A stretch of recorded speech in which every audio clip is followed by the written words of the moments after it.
Hello friends, very good morning. This is doctor Sridhar Gandikota. So ఈరోజు మీకు ఒక ఇంట్రెస్టింగ్ కేసు. సో ఇది మార్నింగ్ డెలివరీ అయింది, early morning.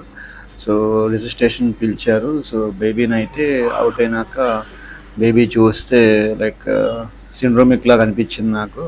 So like mandible మొత్తం చిన్నగా ఉంది. ఇంకోటి నెక్ కూడా కొద్దిగా టోటికోలిసిస్ లాగా లైక్ సైడ్కి ఉంది.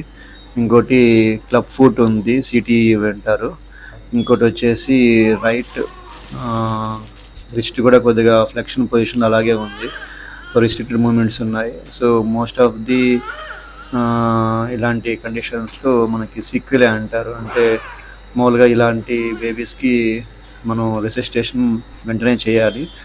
బేబీ అయితే క్రై బాగానే ఉంది, లైక్ టాక్టైల్ స్టిమ్యులేషన్ చేశాక క్రై వచ్చింది. సో మెకోనియం కూడా పాస్ చేసేసింది. మెకోనియం అంటే మోషన్. సో మోషన్ పాస్ చేసింది. సో మొత్తం ఆల్మోస్ట్ కొంత యాస్పిరేషన్ అయింది. అంటే యాస్పిరేషన్ అంటే మింగేయడము బేబీ.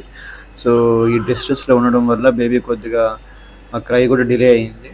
సో వెంటనే బేబీని అయితే మనము జస్ట్ జెంటిల్గానే జస్ట్ వైప్ చేస్తూ ఉన్నాం మొత్తము. సో ఇంకా సక్షన్ చేసి బేబీకి అయితే మనము మొత్తం ఎగ్జామిన్ చేస్తున్నాము. సో నెక్స్ట్ ఇలాంటి బేబీస్కి ఏంటంటే ఫస్ట్ మనం కండిషన్ రెస్పిరేటరీ చూసుకోవాలి.